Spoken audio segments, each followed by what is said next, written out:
I'd just like to extend a very, very warm welcome to all of you on behalf of the Familial Dysautonomia Foundation. This is our 34th annual FD Day conference. For anyone who doesn't know me, I don't know if there's anyone here who doesn't, but my name's Faye Ginsburg. In addition to my day job as a professor at NYU in anthropology, it's my honor to be serving my 7th year as president of the foundation, and especially to be mother of Samantha Myers, who has led me through the labyrinth of life with FD for 3 decades. There is no GPS with clear directions for this route. It's a journey that requires constant recalibrating.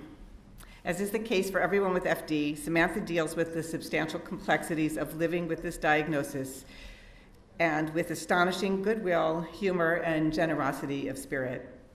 This kind of attitude, which I know is shared by so many in our community, inspires us to continue in our efforts, supporting our exceptional medical team and dedicated researchers who've done so much to improve the quality of life for people with FD.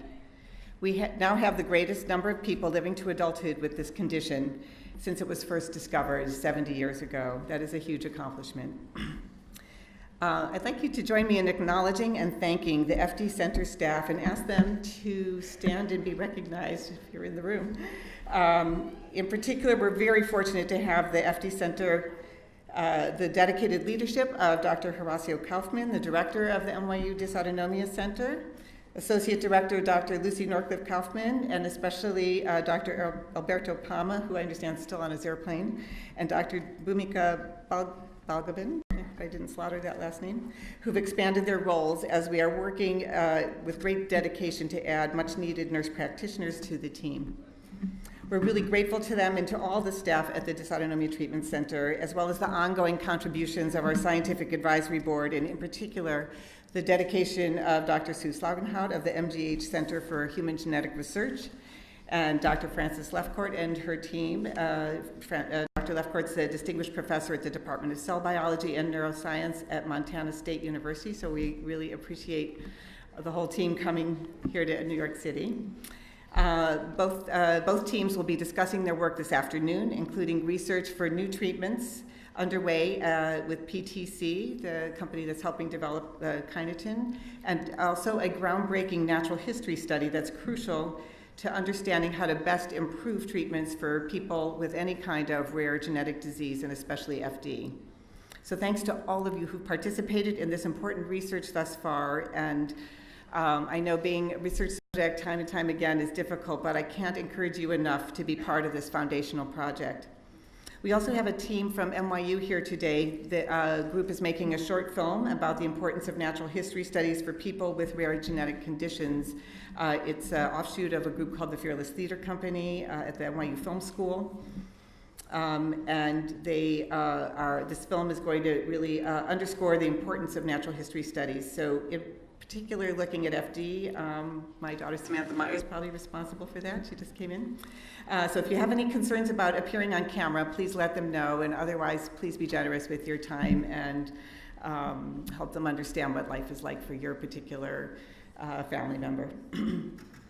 I also want to express my profound appreciation for a very talented executive director, Lainey Etkin, who's done a phenomenal job in her time leading the foundation. And I want to thank her and the foundation team for putting this day together so beautifully. Natasha Weinstein, one of our new staff members, and Lisa Denberg, who's been a fantastic addition on special events, and Danny Carlisto. Thank you so much. We're also fortunate to have so much ability and commitment on our side in the form of our devoted board members who sustain the foundation, and especially the FD centers, both here and in Israel, which are absolutely fundamental to keeping everyone in our community in as good health as possible. None of this could happen without their dedication, as well as the many other contributors to our events, social media, and journal campaigns.